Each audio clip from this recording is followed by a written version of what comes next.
Good evening.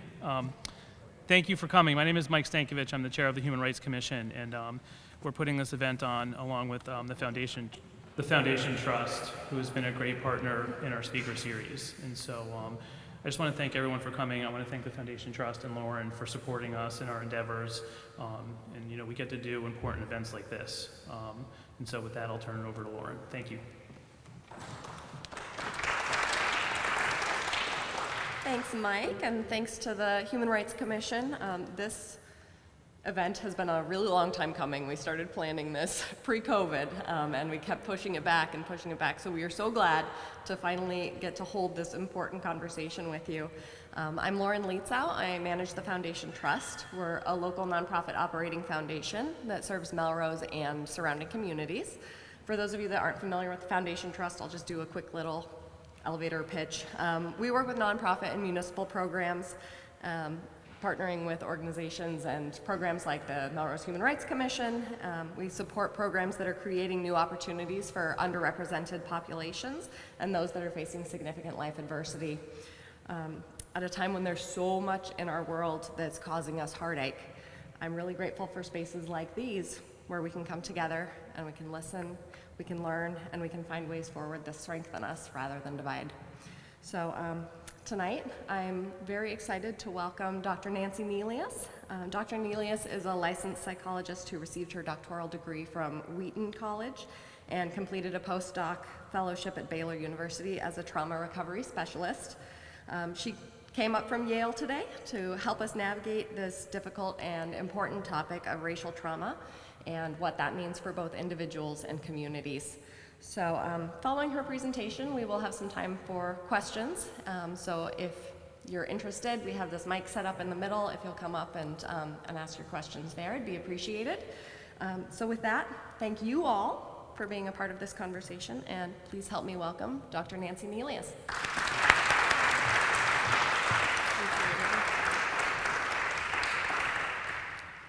Thank you. It's so wonderful to be here. Thank you for having me. This is my third time in Massachusetts, so it's a very beautiful day. It's really exciting. Yeah.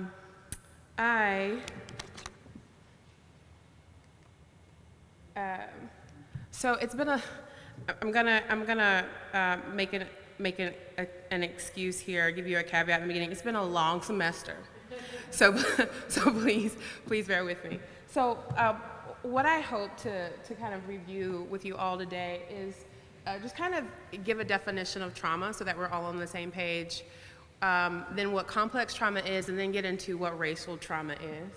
I want to explore some of the complexities of trauma, and then we're gonna get into, again, the questions.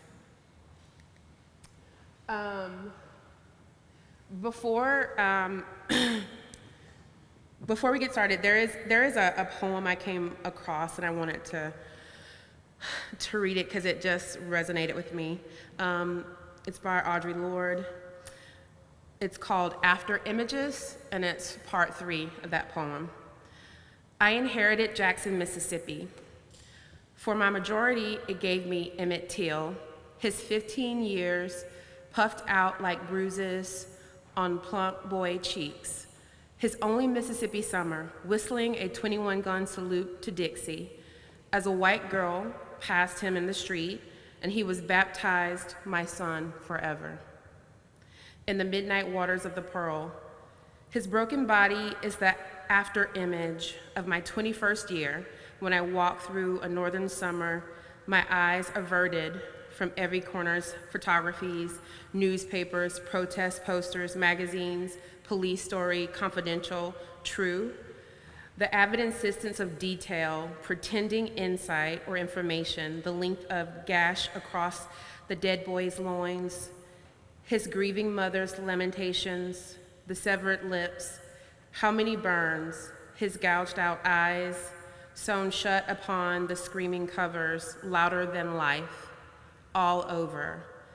The veiled warning, the secret relish of a black child's mutilated body, fingered by street corner eyes, bruise upon livid bruise, and wherever I looked that summer, I learned to be at home with children's blood, with savored violence, with pictures of black broken flesh, used, crumpled, and discarded, lying amid the sidewalk refuse like a raped woman's face.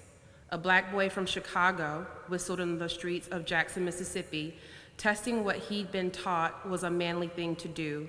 His teachers ripped his eyes out, his sex, his tongue, and flung him to the pearl weighted with stone.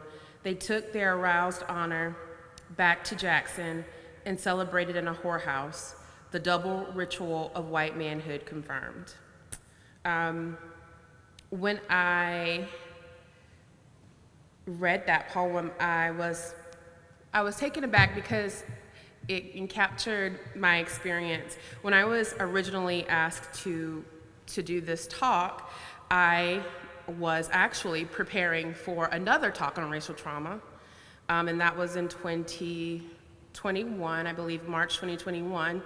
And at that time in March 2021, the trial for George Floyd was going on, and I remember deliberately not wanting to see images, avoiding news reports about it, trying to avert my eyes, but the images were everywhere, constantly on repeat.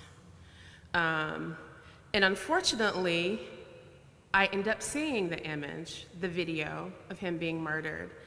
And what happened was my body started shaking.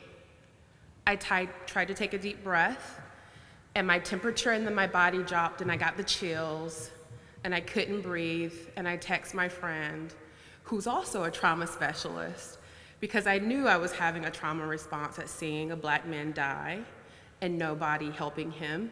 Well, the police not allowing people to help him. And I was having this visceral response. And that March, as the trial was going on, 5 Asian women were murdered in Atlanta. And now we're here, right, where the individuals trying to go about their daily life in Buffalo, New York, were murdered, killed because they are black. And other things you may not know, this week, the same week, these people were murdered. In an Asian spa in Texas, several women got shot at. They lived, so you don't know about it, but they were shot and had to be rushed to the hospital. And there are so many more stories of broken brown, yellow, red bodies because we're brown, yellow, red, and black, right?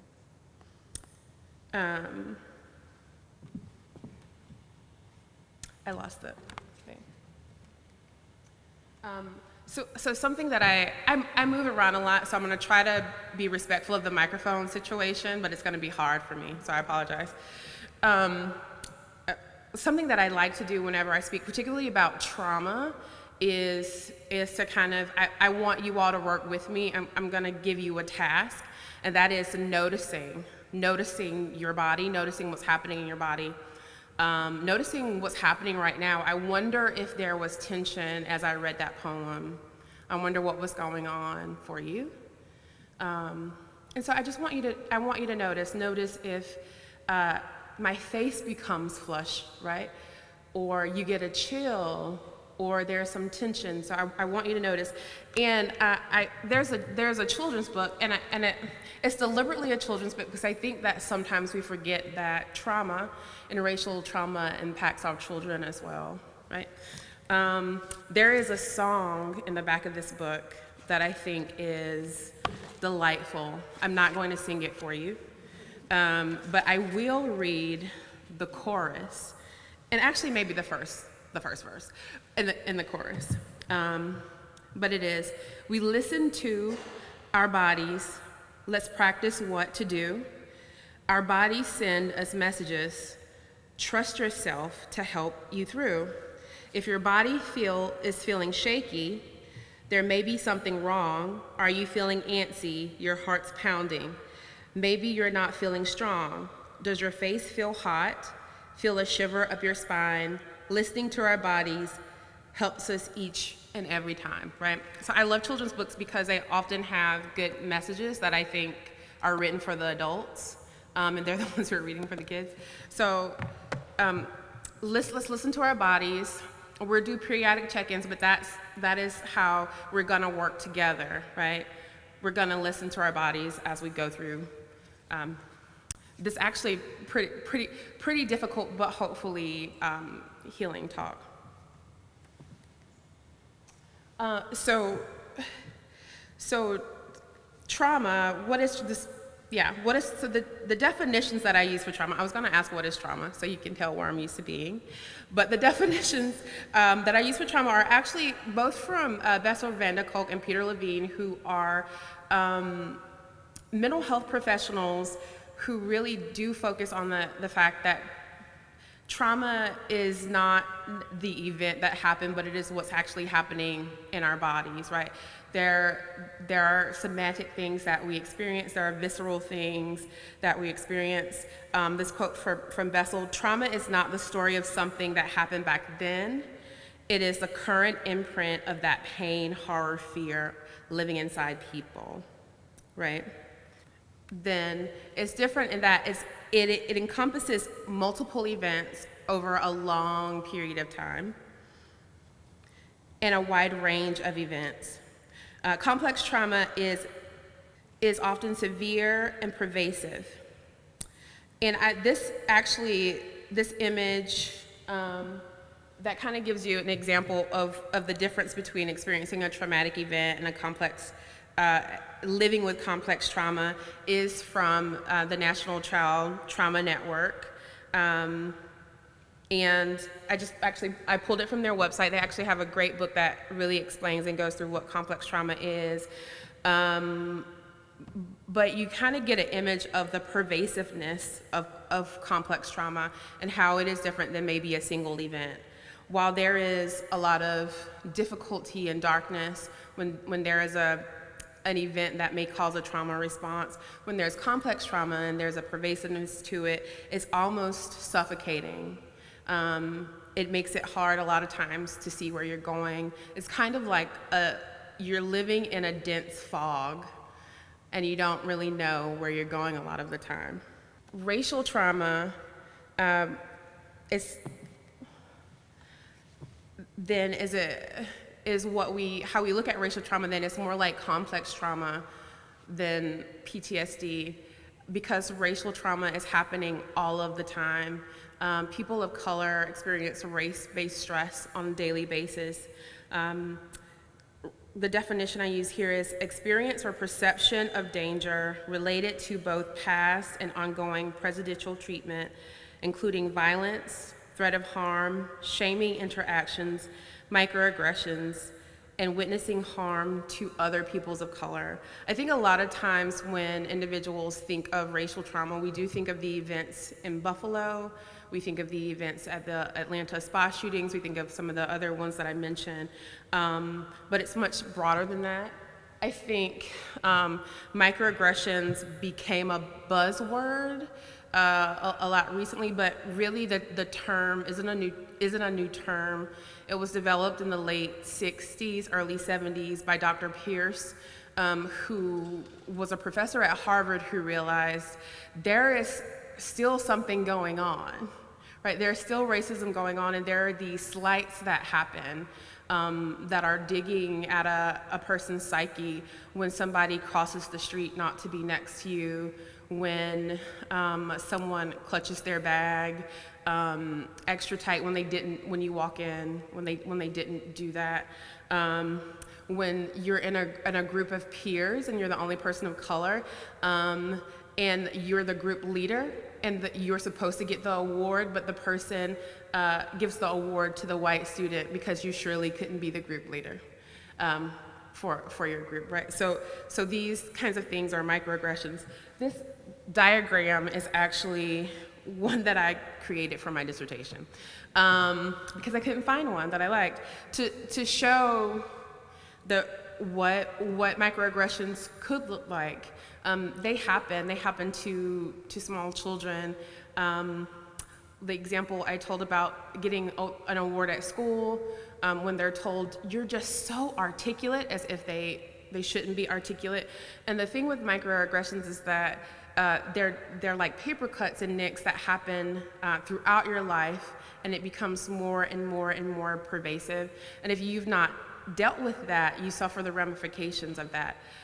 Some of the ramifications for dealing with microaggressions are heart disease, depression, anxiety. For students, a lot of times it can look like failing out of school, and being increasingly more susceptible to stereotype threat. The stereotype threat is because I'm a female and females are traditionally not good at math, I do poorly in math because I'm afraid that people believe I'm going to do poorly. Because I'm a black woman and people think I'm not articulate, that I may get up in front of you and I may stumble over my words and not know what to say, right? So stereotype threat is that. That the shaming comes in interactions oftentimes where people of color are often told we shouldn't feel the way we feel, right? And so there's shame around things, or that we're making something bigger than it ought to be. I remember when I first started my doctoral program, I went to a store with a friend who was a white male, and we were both browsing the store, and the store owner came up to me and asked, "Are you browsing or are you buying?" Oh, and I said, "Oh, I'm just browsing." And she said, "If you don't buy anything, then I'm going to call security and you need to leave." So I walk over to my friend and I said, "We have to leave." Actually, we didn't. I did. He didn't. He could have stayed. And he was like, "Why do we have to leave?" And I was like, "We just do." So I tell him the story, and he's like, "What?" He's just really, really confused. And we walk out of the store, and he turns back and he looks into the store, and he's like, "But there's so many people browsing. Why can't we browse?" And I look at him like, hello? And he still didn't get it. And so I explain, and it is hurtful, and I am humiliated, and it is my first experience in this new place. And I remember saying when we got back to the car, "I'm just so frustrated." And he's like, "You're still mad about that?" Right? So belittling our experiences of trauma. Kind of as I stated before, right, experiencing racial trauma is beyond an episode of or event of PTSD. It is continuous. It is chronic. There was a study done in the late 90s called the ACE study. Is that something that people here are familiar with? No, okay.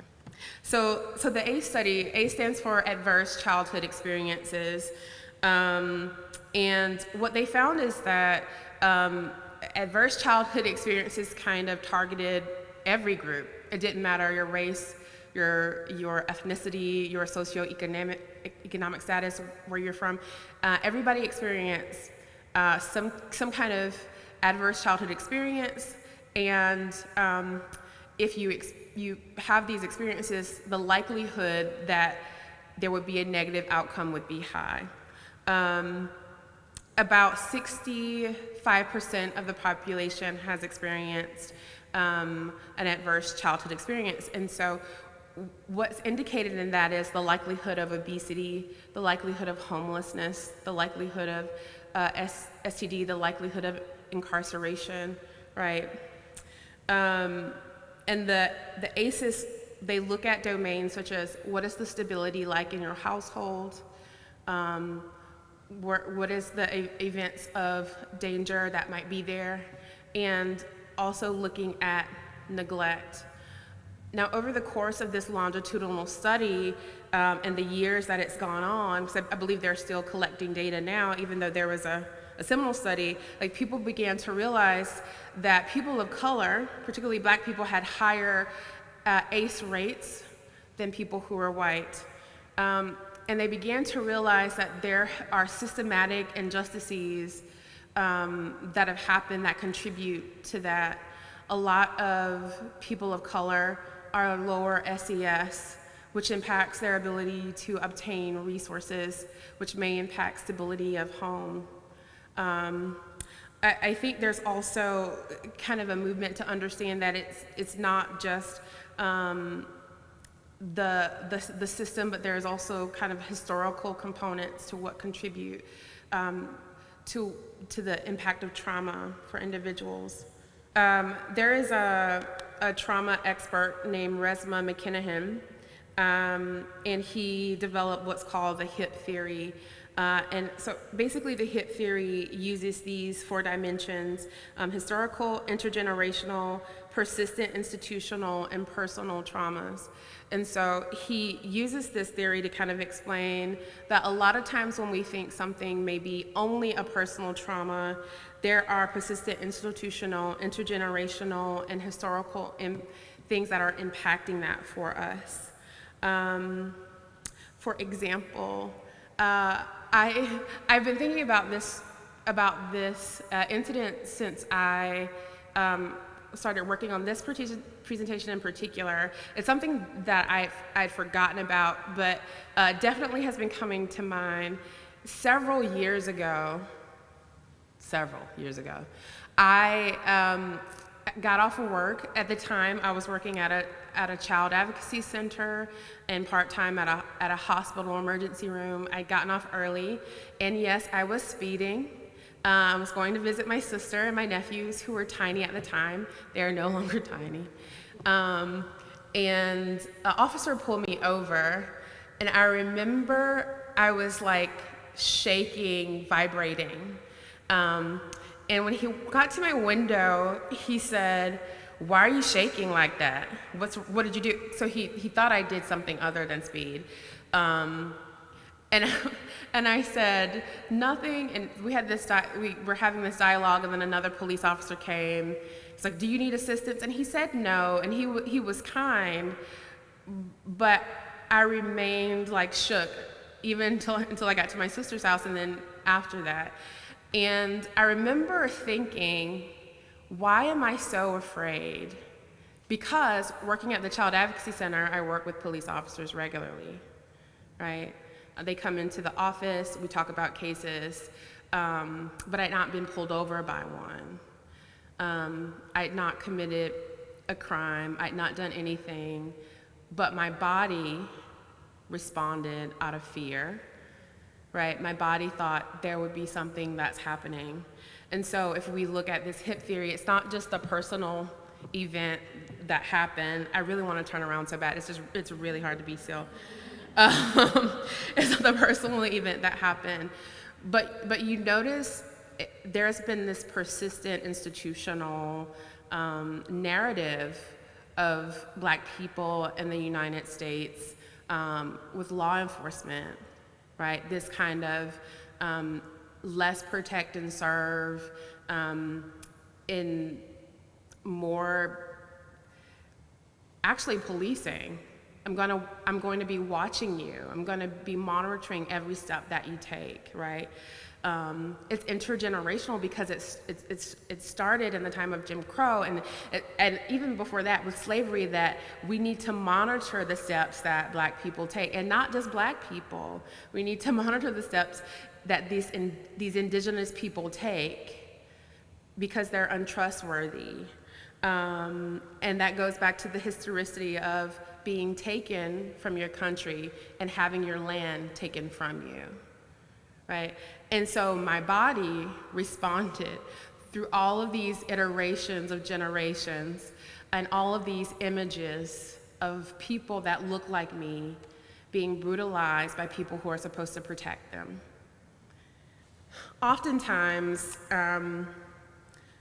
being a person of color, you're not given the luxury also to feel what you feel. Kind of like how I was shaking like a leaf. Automatically, there must be something wrong. I must be a criminal.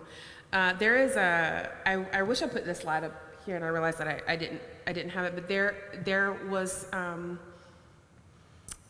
I don't remember the year, but several years ago, a young man named Bothan John, right, Haitian family, Haitian immigrants, in his home, enjoying his evening, a white female police officer mistakes his home, goes into his home, and he tries to calm her down, right? So if someone who is armed comes into my home, I'm going to be afraid, right? No matter who they are, I'm going to be afraid. Like, why are you in my home? I'm not expecting you. So he tried to calm her down, and yet he was still murdered. We aren't given the luxury of emotion. A lot of times there is this narrative that Black women are angry, but no one asks why might she be angry if she is. We're not allowed to emote. We're not allowed to be happy if we're happy and we laugh loudly, or we scream then we're too loud. There is ruckus going on, right? We are not allowed to emote. And so the experiences of trauma that call for a scream or a cry or something my body can't control when it shakes gets pathologized, gets demonized, right? I become a criminal, I become crazy, I become angry, I become anything less than human. And that's the experience of so many people of color. Nevertheless, because we are human, we do experience fight, flight, freeze, fawn, which is also a popular saying, right? I want to show you a video of another clinician who talks about what a freeze response might look like for a young woman of color. One of the clients that I think about as it relates to this freeze response is an adolescent who was adopted from East Africa, and she was adopted by a white family. They live in a predominantly white neighborhood, go to a predominantly white school, and two of the experiences that she describes as it relates to the freeze response, one is she will be having a great time with her friends, sitting around at someone's house, and it's happened more than once, that one of the friends will drop the N-word. And she is like literally frozen in time and space, and then is silent but very angry. And then the person will notice her discomfort. And this was an amazing thing to me, I'll say generationally, because I had not heard of this, but she said, you know, they will say to her, don't I get a pass? That my other Black friend said I get a pass, meaning that somehow, like, yes, that you're cool enough, that you're connected enough, that you're allowed to say it. And so then it becomes this thing at her of like, you're supposed to give me this pass. And she says, no, right? You don't get a pass. That's not okay. And then she had the experience of, you know, her mother was telling a story and used the word. And so then, you know, the freeze response, she was in the car and her parents were driving in the front. And then when she got upset about it, then her mother kind of made it about her, meaning like, you know, because the daughter said something like, when you said that, it made me feel not safe. So the mother very much personalized that of like, what are you saying about me? I always try to be a good mother, you know, and I adopted you and I do various community service things for Black people, and was kind of pulling for her to take care of her. And, you know, so then again, you have like the power dynamic with the peers, it's these whole group of kids where you're the only one, and like no one is, coming to your defense or support. And then in the relationship with the parents, the mother pulls for like take care of me, and the father goes silent. Um, and so there is that sense of being that I just have to shut down. Like, and this is one of those examples where, in some ways, literally, I can't get out of here, right? This is my school. This is my home. I don't have anywhere to go. And so it was interesting because actually, with this particular client, she insisted to her mother that she wanted to go to therapy and that her mother needed to find a Black therapist. And so when she came in, it was all of this that she has been carrying through childhood and adolescence now as a high school teenager. And so to really first to grieve that, right? It was important for me to sit with and acknowledge with her how horrible those situations were, and how it wasn't just or fair or okay that she was being put in those situations, or that they were even happening. And then also to be able to give space for the layers of complicated feelings, right? Because yes, she loves her parents and she knows they love her. And also this is not okay. And even with these, quote unquote friends, although she started to try to tease out, who are the people that are my real friends? And like, and what does that mean? And, we were able to, one of the differences when we deal with oppression or liberation psychology or decolonizing psychology, one of the key differences is while traditional trauma therapy focuses on coping, liberation or decolonizing therapy talks about also resistance. And so resistance meaning, how do I fight to not internalize those beliefs about myself? And also, how, when it is safe, do I use my voice or my agency to speak up about these issues, or to seek out community? And a part of that she did, right? And saying, I need to go talk to somebody who is going to have compassion and support for what I'm saying. And so with both the affirmation and the grieving, but then also the mobilization around what does she want to, or what is she comfortable with saying to the friends? So now it's gotten to the point where, because unfortunately these occurrences have continued with different people, but now she'll have a friend who, if they don't feel comfortable saying something in the moment, so sometimes they'll turn to the person and say, that's not okay, or you shouldn't say that. Or they will come to her afterwards. So she'll walk away, and then a friend will come to kind of check in on her and to try to offer their support. But to figuring out how to navigate these spaces in your body and still be present with yourself, so that you're not having to hold it all in. To kind of go through a few other examples,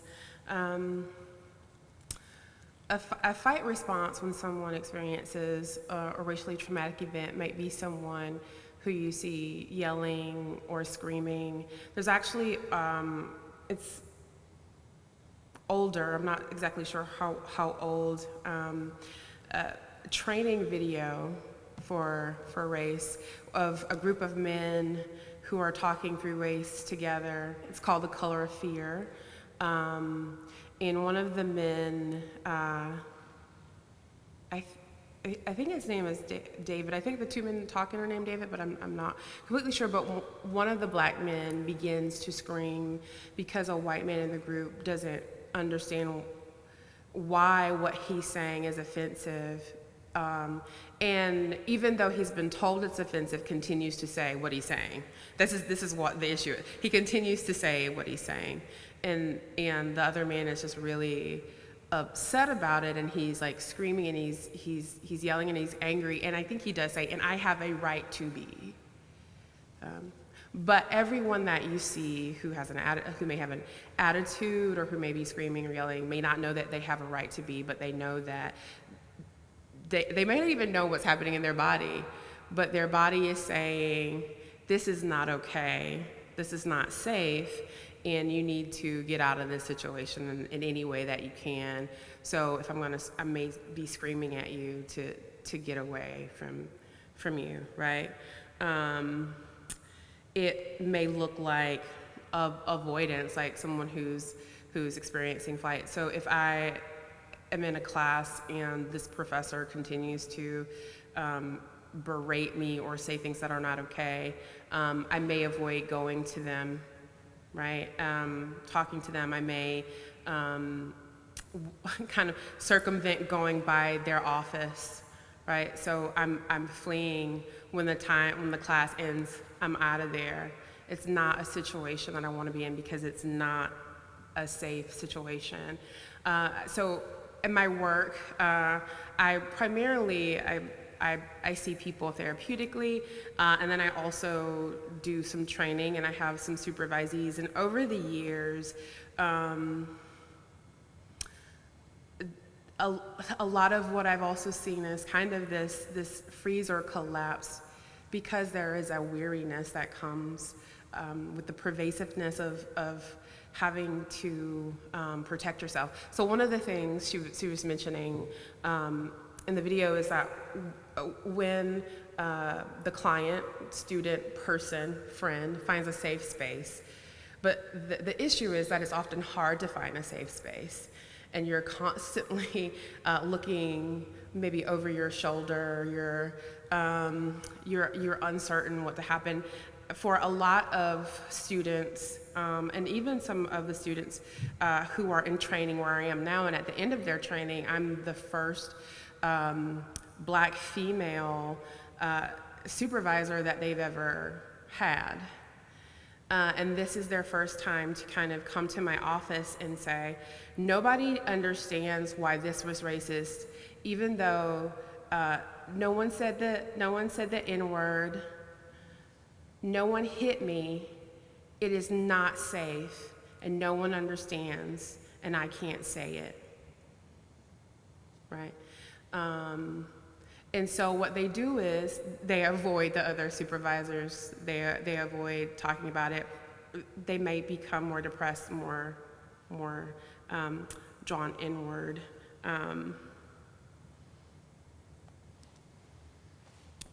Okay. So this pervasiveness of racial trauma, right?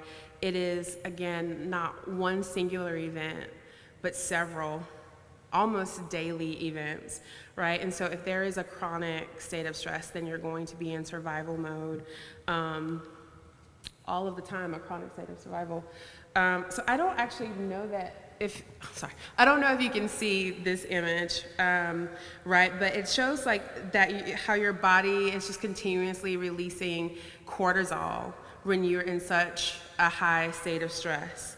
And when you are in such a high state of stress and your body's releasing all this cortisol, your immune system weakens, and there will be a lot of times autoimmune diseases that develop out of it. Anxiety and depression, as I said, headaches, nerve problems, digestive issues, high blood pressure, heart disease, and unfortunately, I think a lot of times, at least this has been my experience working with communities and people of color, that it is expected, right, that I say this way, there is nothing that I can do. It is so chronic and so pervasive that it is hard to see a way out of it. I'm gonna clump them together to protect their identities, and sadly, I have several clients across the African diaspora from the US and various countries who exhibit symptoms of anxiety and depression. And when I try to talk to them about that, they're like, what are you talking about? I know how to deal with this. even though they're having headaches, even though they're like sleeping and they can't tolerate it. And so I have to kind of do an education of the hip theory, really. So we actually go through the hip theory and explain, like, so this is what you're experiencing. It's okay to call it anxiety. That doesn't mean that you are weak, and we can do something about it, right? A lot of times, if we go to the other picture, again, I don't know if you can see the other picture on the slide, right?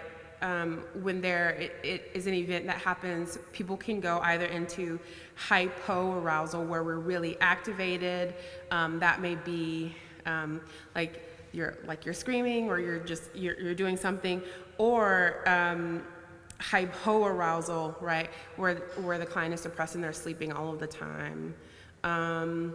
I was reading an article about what happened in Buffalo, and they were talking to actually some survivors who were in, unfortunately, I didn't know this happened, several years ago, a shooting in Kentucky that was similar. And for them, it was being back in Kentucky. And so now they have this event, and the event in Kentucky, and one of the men said, I am always looking over my shoulder. I can't go into a grocery store. It's really hard. If I do, I have to run in and run back out. Like, I can't enjoy my lunch. Like, he's in hyperarousal. He's constantly looking over his shoulder. He's hypervigilant. A lot of times, though, when we see people who are really activated, who are either fight, flight, freeze, who are in some state of hyperarousal with this cortisol, we do think that it is because there might be something wrong with them. It becomes personal. There's this quote by, again, Resmaa McKinnon. He wrote the book, My Grandmother's Hands. And this is actually my favorite quote. And I think every time I talk about trauma, I use this quote just because I think it is amazing. You would be amazed how many times I use it in therapy, almost with every client. But trauma decontextualized in a person looks like personality. Trauma decontextualized in a family looks like family traits. Trauma in a people looks like culture. And there are so many times that when we say, oh, that's just me, or that's just them. If I were to look at a group of people and say that this group of people uses alcohol a lot, that there is something wrong inherently with this group of people, that they gravitate towards alcohol and they are alcoholics, and I don't take into context that this group of people had their land stolen, were kind of sequestered on smaller land and were told to be grateful for it, had their children taken from them and killed, and is constantly marginalized among the marginalized, right? If I don't take that into account, then I will say there's something inherently wrong with this people, that they tend to gravitate towards alcohol, as opposed to they have been beat down so much that they were trying to flee, they were trying to numb, they were trying to survive as a people, they were trying to carry on their name, and they needed something to do that, right?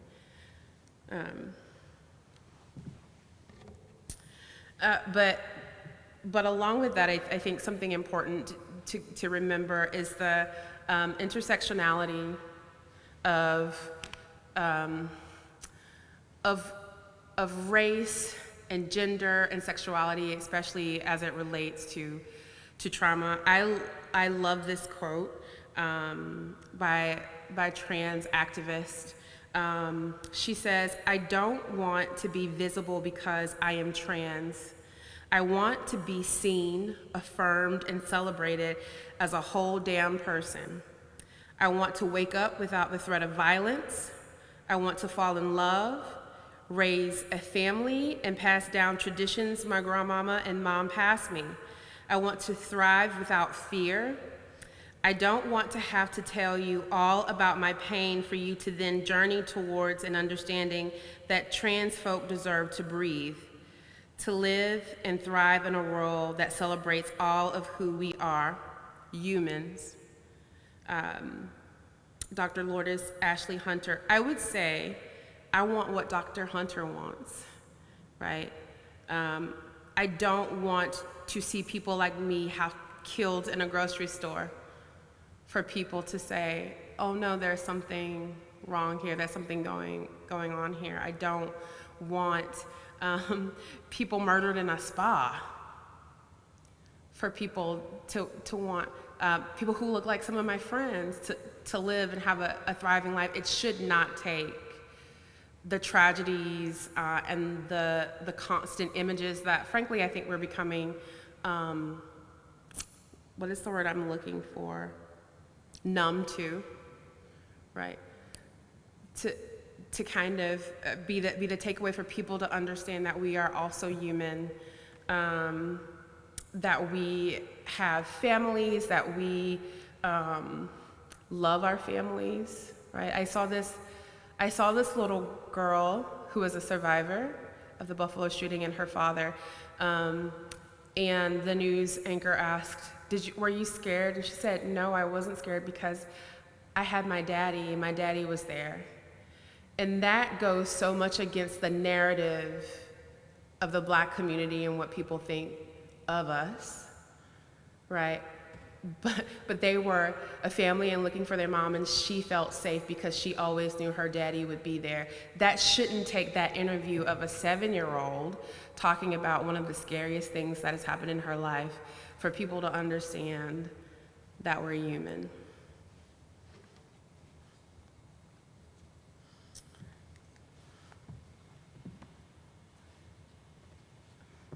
Oftentimes, and unfortunately, I think it feels like we are alone and on our own. There is another video that I'd like to show you of someone actually coming to the realization that they've been experiencing trauma related to racism and how that's impacted them.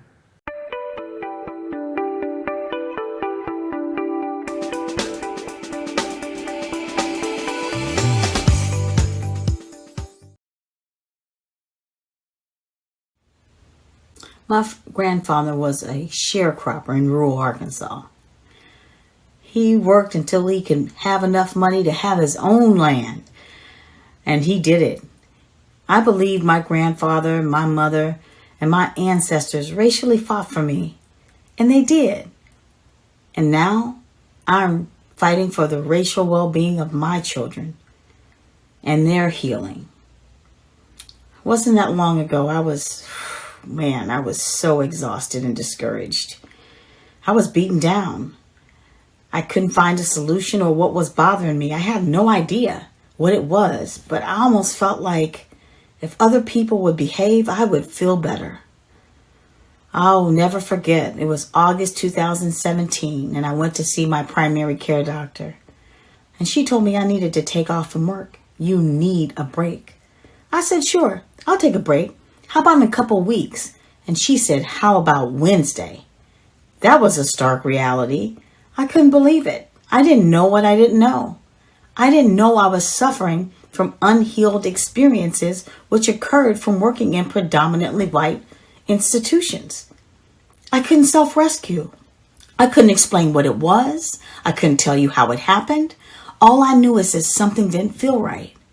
I could express anger, upset. I could point at people who I thought they were the problem. People, places, and things. But I could not put my finger on it. Exactly what it was. And I couldn't self-rescue. It was like I was drowning in an ocean. There was no life buoy. There was no life raft. But that day, my doctor, she sent me a lifeline. You have to take off from work. You need to take off from work.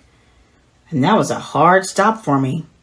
Thank God she did that, because a series of events led to one thing after another, and it helped me to find out what was ailing me, to understand what was going on under the surface. And I could do it without blaming other people. I started to look at myself.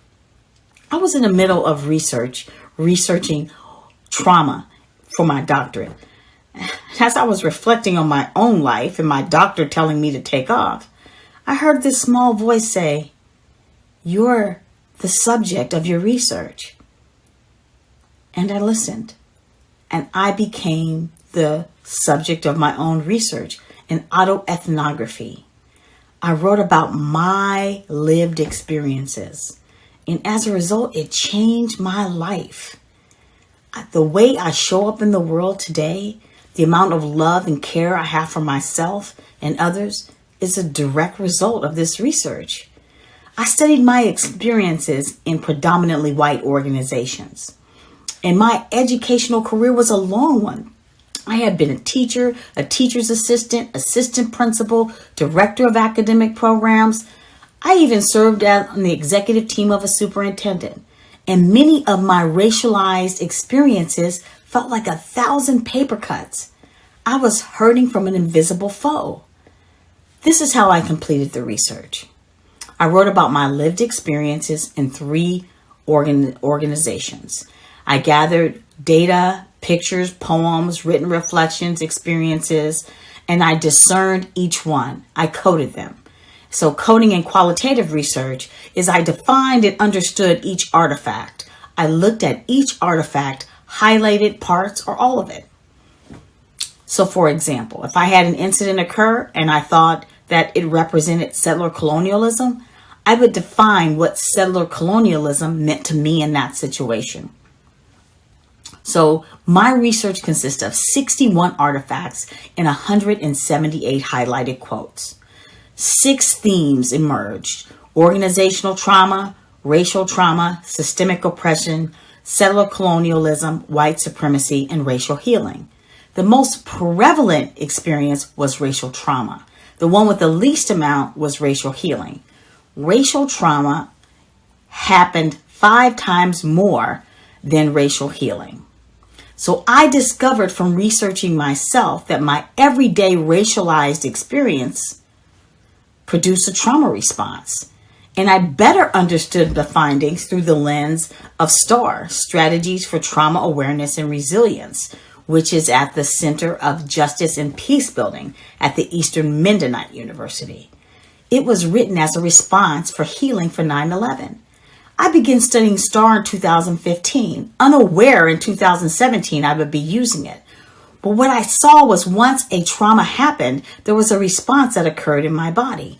Either it was acting in, I was keeping it inside, or acting out. I was pushing it outside, like being mad at other people. And these traumas that I felt in organizations, they were harmful, but it was a cycle. Like the energy would go from one to the other. It was like an infinity sign. And no one was acknowledging the traumas, including me. So acting in and acting out represented an infinity sign that energy could flow from one to another. Wow, that was difficult, but it described my experiences. The first part of healing was for me to recognize that these cycles of trauma response even existed. And the second part of healing is for me to break free from the cycles of the trauma response. This is how I began to heal. I found safety and support to break free. People who helped me, who understood me, who knew what I was going through. They helped me break free from the racial trauma response. I acknowledged that it occurred and now reconnected with myself with the support of this loving community. By applying the STAR model to my racialized experience, I experienced healing. Trauma responses occur in the body. It's not an emotional issue. So when a racial trauma occurs, it's my body responding, trying to protect me. I could not acknowledge it or explain what I felt. As a society, we really don't talk about trauma. Not racial trauma in the responses. We talk about the residue, we talk about how it started, but we don't specifically talk about racial trauma responses and healing. And my healing There were people there who understood. They knew how to help me. They heard my stories. They heard the narratives that I experienced. They held space for me. And I learned what was going on in my body. I learned that in the interpersonal neurobiology of my body, in relationship with racial healing, that a neural net captures the experiences to protect me from harm. And when I heal each incident, that protection energy goes back into my body for good. Wow, it was so powerful. And I couldn't believe that it actually happened and worked, but it did. Would it work on other people? Well, I didn't know. A local college called right around that time to ask if I would do mentorship for leaders of color. And I used what helped me with the group. I was able to share my learning about racialized trauma response and how to recognize it and move forward. It worked. Other people were able to break free from racial trauma response because I researched myself. Wow, I had no idea that that kind of healing would take place. So in my research, my healing led to a coaching model that will help people of color and non-people of color to be able to recognize, learn, and pass it on to other people. I would have never guessed for such an outcome because I was willing to heal myself. Others can do the same. So many other gifts came out of this research. Still, the one that sticks right here in my heart is the ability to help others, build community, and heal from the past for a better future for us all.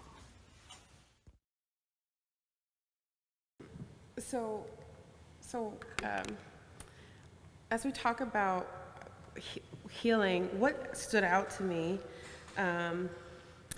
is what she said twice at the beginning. I couldn't self-rescue.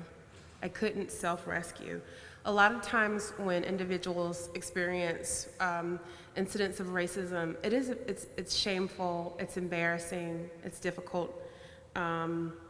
It's hard to explain what it is. She also said I was suffering from an invisible foe. And so if I'm ashamed or I know something's not quite right but I can't name it, then the likelihood that I'm going to reach out to someone is going to be lower. I couldn't self-rescue. And the fact that this happens chronically on a daily basis means that so many people of color are experiencing this and thinking that there is something that they need to do. But healing came when she said, there were so many people able to help me, right? So a lot of times healing comes and can come in community. When she said, I suffer from an invisible foe, it's really quite significant. During my dissertation work, one of the things that I was actually surprised about that wasn't what I was looking at, but was a finding is that individuals who couldn't name what was going on as a form of coping. And being able to name what was going on was a form of coping. If they couldn't name it, they experienced more depression, more anxiety. But as they began to be able to name it, it decreased. And it likely decreased because naming it meant that they could get help, that they didn't have to be alone, right? I think oftentimes we're kind of, again, taught to kind of ignore our bodies, which is again why I read that children's book. A lot of times we're telling kids, you need to be still, you need to sit quietly. When people shake their knee, we're like, please stop shaking. It's annoying me. But when I notice that happen with my clients, what I tell them is, keep doing it. Your body is saying, I need to be soothed, that there's something going on. And so I wonder what would happen, or if the people in her community told her, listen to your body, keep doing it, even if you don't yet have a name for what happened. Keep doing it, keep listening to your body, because these experiences are embodied, right? Our breathing changes, our chest gets tight, our vision may be blurry, our body heats up, and that's important to listen to until we're able to put a name to it and get the help that we need, right? And getting the help and the embodiedness of healing through racial trauma can look various ways. It can look like doing yoga. I love yoga. I think yoga is wonderful. It can also honestly look like a hug. There was an incident, I know I'm close to time, but there was an incident during my training, and my supervisor at that time was here, Dr. Presley, where I experienced actually several back-to-back racist incidents at the training site. And one of the incidents happened in front of other trainees, and it could have been really innocuous, but there was another black woman trainee who actually, when it happened, immediately said to me, "Are you okay?" And the other trainees were like, "What? What happened? What happened?" And she was like, "You didn't see that?" And so when she said, "Are you okay?" and she hugged me, and she stopped me from going internal and saying, "No, it must be something wrong with me," in that moment. And I was able to process it with Dr. Presley and process it again. And I remember not wanting to process it. And Dr. Presley said, "No, you need to take the time you need to process." And I remember involuntarily crying and saying I was really angry at my eye that was leaking. And she said, "That's the strong eye," right? Because it was doing what needed to be done. My body needed that release, right? There is a book called Black Joy, which kind of ties into the liberation that comes with liberation therapy and healing, right? Where experiencing moments of joy in your body, knowing what that feels like, is healing for racial trauma.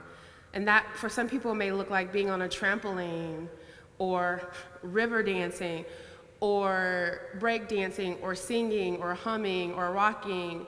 But there are so many practices within various cultures and ethnic groups that are already rooted in taking care of the body.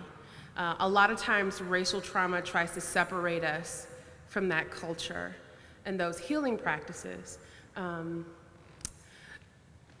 So I encourage you, as we begin to move towards questions, to do another check-in with your body. Hopefully you were doing it all along.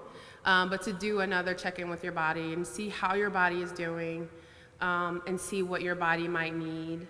And I want to encourage you to really actually do what your body needs, right? And I think that can be hard when I tell people that can be hard for them to do in group settings because of what will the group think? But really, take a moment. What does my body need? Do I need to stretch? Do I need to yawn? Do I need some water? Do I need to move around a little bit? And do what your body needs to take care of yourself in the way that you need to. Thank you. I'm gonna take any questions you might have.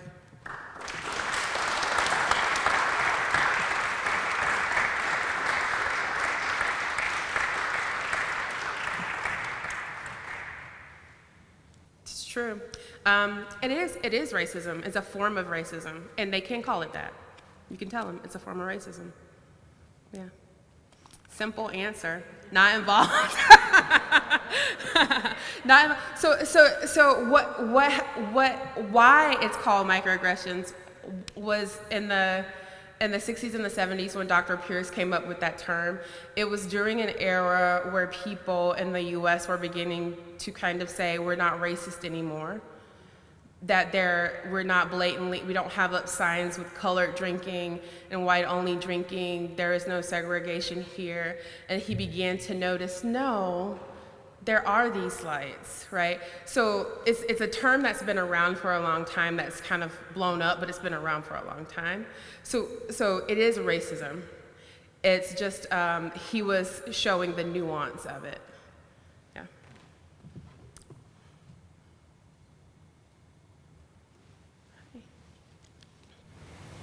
Thank you for the presentation. I guess my question is about the availability of treatment. So to be black in America is to suffer trauma. So who should we be talking to make sure the treatment can be provided? So that is it insurance or is it government or any idea that, this is a serious problem that needs, treatment, as you're saying, so I guess that's Yeah. what actions can we take? Yeah. You probably need to everybody needs to talk to insurance because they just need to change. And I would say there does probably need to be advocacy with government in both. I don't know, sadly, I don't know a lot about your own community here, so I don't know what resources. I know that the Foundation Trust is here and they may be able to direct you to. There are like websites online like Therapy for Black Girls and Therapy for Black Men that kind of they and then there's also, is it called Lotus? It's not called Lotus. I think it's called asiantherapy.org, right? So there are actually specialized groups who really seek out providers from different racial ethnic groups so that individuals from those backgrounds can seek therapy from them. So those resources are out there online. Unfortunately, that doesn't mean that there will be a provider that looks like a person in every area. And in all honesty, a provider doesn't necessarily have to look like a person, but the provider needs to be humble, to be aware, and to be doing their own work around racism and what's going on and any biases that they may have.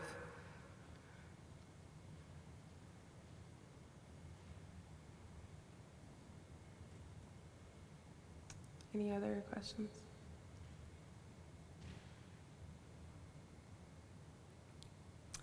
Thank you again. If you do have any questions, please don't hesitate to reach out to me. I don't know if you have my information, but you have the Foundation Trust and they can reach out to me. And please take a pamphlet which has the resources. This is like kind of extreme bare minimum, and there's so much to learn and grow. I still have a lot to learn and grow, and so I really would encourage you to continue on that journey. Thank you so much.